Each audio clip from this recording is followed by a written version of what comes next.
नमस्कार। लाइव 24 पर आपके साथ मैं हूं शिवानी ठाकुर। मध्य प्रदेश विधानसभा चुनाव को लेकर एमपी में प्रधानमंत्री नरेंद्र मोदी काफी सक्रिय हो गए हैं। सभी बड़ी परियोजनाओं का शुभारंभ पीएम मोदी ही कर रहे हैं। शनिवार को पीएम मोदी ने सागर जिले के बड़तुमा में रविदास मंदिर की आधारशिला रखी। इस मंदिर के जरिए बीजेपी की नजर प्लान 55 पर है। अब प्लान 55 क्या है, इस वीडियो में इस पर ही विस्तार में बात करेंगे। बीजेपी ने 5 गेम चेंजर तैयारियां की हैं। दलित बाहुल्य सीटों पर बीजेपी को 2018 के विधानसभा चुनावों में बड़ा नुकसान हुआ था। इस बार पार्टी ने रविदास मंत्र से जीत का फॉर्मूला ढूंढ लिया है। समरस यात्रा के जरिए बीजेपी ने हजारों गांवों को इस मंदिर से जोड़ा है। इसके बाद कांग्रेस खेमे में खलबली है। दलित वोटरों को साधने के लिए कांग्रेस अब अपने राष्ट्रीय अध्यक्ष को उतारने जा रही है। दरअसल 2018 के विधानसभा चुनाव में बीजेपी को आदिवासी और दलित बाहुल्य क्षेत्रों में बड़ा नुकसान हुआ था। इसकी वजह से पार्टी को सत्ता गंवानी पड़ी थी। यही वजह है कि पार्टी इस बार जातीय और क्षेत्रीय समीकरण को साधने में जुट गई है। एमपी में अनुसूचित जाति के 35 सीट रिजर्व है। इसके साथ ही कुछ सीटों पर जीत और हार इनकी वजह से तय होती है। कुल मिलाकर 55 ऐसी सीटें हैं जहां इसका प्रभाव है। एमपी में दलित समुदाय के लोग संत रविदास को भगवान मानते हैं। बीजेपी ने सोची समझी रणनीति के तहत 100 करोड़ रुपए की लागत से सागर जिले के बड़तुमा में संत रविदास मंदिर का निर्माण कराने का फैसला किया है। फरवरी में इसकी घोषणा हुई थी और प्रधानमंत्री नरेंद्र मोदी ने अगस्त महीने में शिलान्यास कर दिया है। सागर जिले के बड़तुमा में 11.29 एकड़ में इसका निर्माण हो रहा है। 1.5 साल में मंदिर का निर्माण कार्य पूरा हो जाएगा। साथ ही बीजेपी ने दलित समुदाय को एकजुट करने की कोशिश भी की है। दरअसल मंदिर की नींव रखने से पहले बीजेपी दलित समुदाय को इससे जोड़ने की कोशिश कर रही है। इसके लिए पार्टी की तरफ से समरसता यात्रा निकाली गई थी।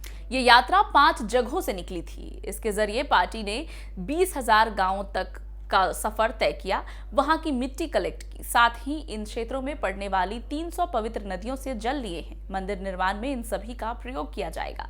साथ ही समरसता भोज के लिए गांव के लोगों से एक मुट्ठी अनाज भी लिए हैं। रविदास मंदिर का जिस जगह पर निर्माण हो रहा है वो बुंदेलखंड में आता है। बुंदेलखंड में विधानसभा की 26 सीटें हैं। 2018 में विधानसभा चुनाव के दौरान बीजेपी इनमें से 18 सीटें जीती है। वहीं 7 पर कांग्रेस और 1 पर बीएसपी की जीत हुई है।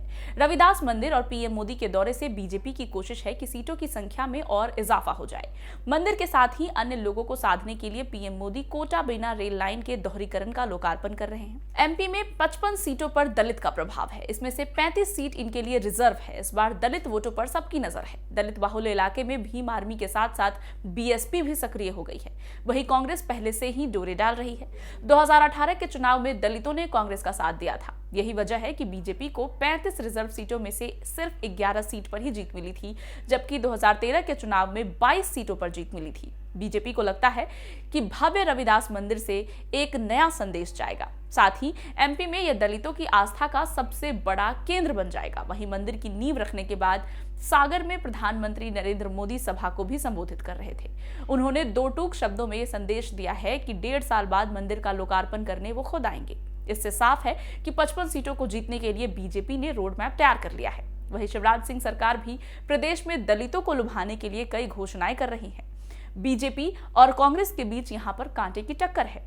मंदिर की नींव रखने के बाद सागर में प्रधानमंत्री नरेंद्र मोदी ने सभा को भी संबोधित किया। बुंदेलखंड और अन्य इलाकों के दलित वोटरों को साधने की जुगत में कांग्रेस भी जुट गई है। पीएम मोदी के दौरे से ठीक एक दिन पहले 11 अगस्त को कांग्रेस अध्यक्ष मल्लिकार्जुन खड़गे भी यहां आने वाले थे। अचानक से उनका दौरा कांग्रेस ने रद्द कर दिया था। अब वो 22 अगस्त को एमपी आ रहे हैं। सागर में ही उनकी भी रैली होगी।